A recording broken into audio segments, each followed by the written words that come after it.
saya suka bila kita nak tackle atau berbicara tentang satu isu, kita tengok kepada perkara asas dia. Perkara asas ataupun isu pokoknya lah.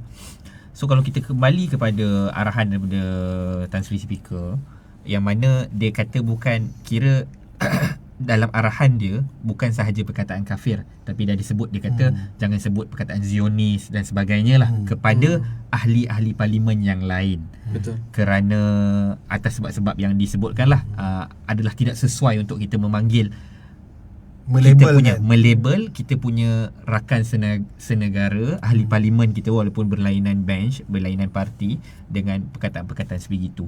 Jadi so pada perkara pokoknya, saya rasa itu satu arahan ataupun saranan yang sangat baik.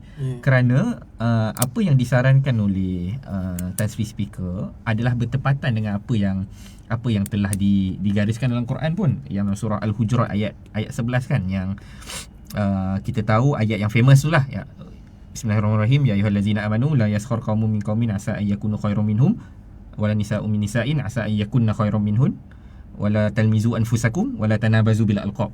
Wahai orang yang beriman, janganlah engkau merendah-rendahkan satu kaum yang lain, kerana mungkin mereka lebih baik daripada kamu, dan pada perempuan-perempuan pula jangan merendahkan wanita-wanita lain kerana mungkin mereka lebih baik daripada kamu. Wala talmizu anfusakum tu, jangan kamu mencela, dan wala tanabazu bil alqab, janganlah kamu memanggil orang lain dengan perkataan yang tidak disukainya.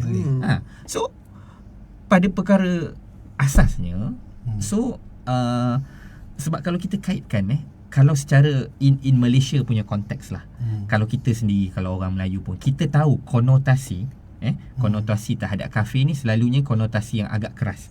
Kan kalau kita kalau gaduh lah cerita dia. Lebih kurang kita mengakulah, kita kan kalau kita kat zaman sekolah semua, kalau kata kau kafir ke, is something yang very strong very strong.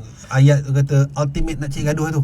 Betul. So dan saya rasa kalau betul perkara itu tidak disenangi dan tidak ada arahan dalam agama yang mengatakan kita kena teruskan panggil, kira macam bagi saya lah, ikut pandangan saya, again saya bukan ustaz dan sebagainya, tapi pada pandangan saya tak ada kiranya isu jangan panggil orang kafir ni dengan panggilan kafir, try panggil dengan non-muslim dan sebagainya, telah dibangkitkan oleh Syekh Yusuf Al-Qaradawi, oleh dibincangkan sebenarnya. Pernah dibincangkan tahun 2004 kot tak silap. Awal tu dia dah sebut, dan Nahdlatul Ulama Indonesia 2019 pun dia orang ada sebut. So kira kita ambil semua pandangan-pandangan tersebut kan, dan yang mana at the end of the day kita bukannya nak mempertikaikan perkataan kafir tu, kira nak tukarkan maksud di dalam Quran ke apa, tak wujud ke.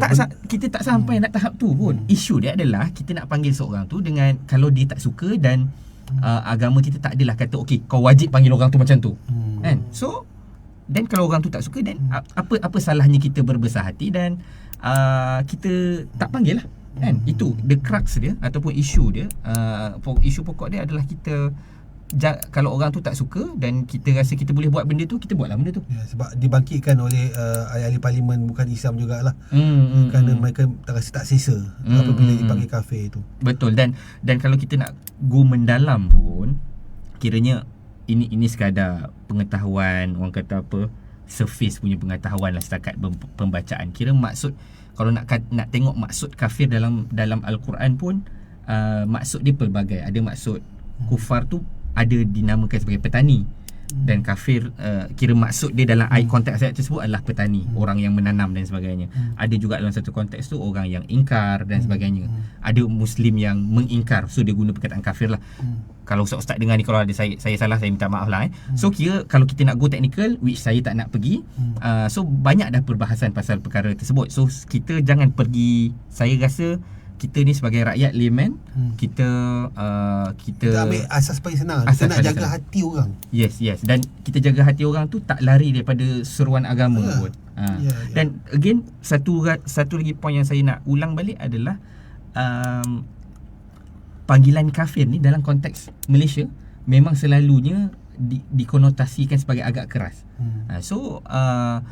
Dalam seruan Tan Sri Speaker, kalau kenapalah saya tak nampaklah reason nak seorang ahli parlimen nak panggil ahli parlimen lain, kau kafir. Bagi saya there's no need for that lah. Memang nak cek gaduh lah cerita ni. Nampak nak cek gaduh lah sebenarnya. Itu isu dia. Kita janganlah nak cek gaduh. Janganlah nak panggil dengan panggilan yang dalam konotasi Malaysia, konteks Malaysia adalah teruk kan. So kita kena remain civil lah dengan each other walaupun berlainan pendapat. So saya rasa itu isu pokok dia. Kita sebab ada setengah pembacaan saya, ada yang setakat saya ada yang kata bila kau tak nak panggil orang ni sebagai kafir, maksudnya kau mempertikaikan perkataan kafir. Tak sampai macam tu. Allahu Kita Akbar. nak jaga hati kawan kita.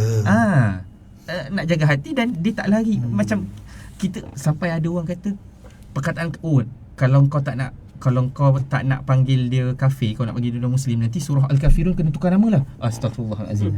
Kenapa sampai tahu macam tu? Tak ada, kita tak nak buat macam tu. Saya nak pergi pandangan Saudara Tamil kan. Sebab ni kita pandangan orang bukan Islam ni. Kau cakap kafir, Saudara Tamil ada terasa hati ke terasa biasa je bila orang cakap kafir ni?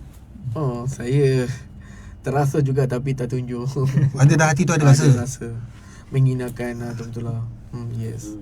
Memang terasa. Tapi lah kadang-kadang kita cakap kan, kata mempertikaikan agama Islam pula ke apa kan. Betul. Tapi memang tak selesa lah kan maksudnya. So maksudnya sini ni pengakuan daripada rakan kita sendiri. Perkataan kafir itu menyebabkan rakan kita tak selesa. Bukan kita nak kata tukar ayat Quran dan sebagainya. Penggunaan tersebut kalau boleh kita tengok konteks lah. Kalau kita bercakap secara akademik, betul kan, kita tak ada masalah. ceramah agama, pakailah memang benda tu kan. Tapi bersama dengan kawan kita, kau apa benda kau nak gaduh?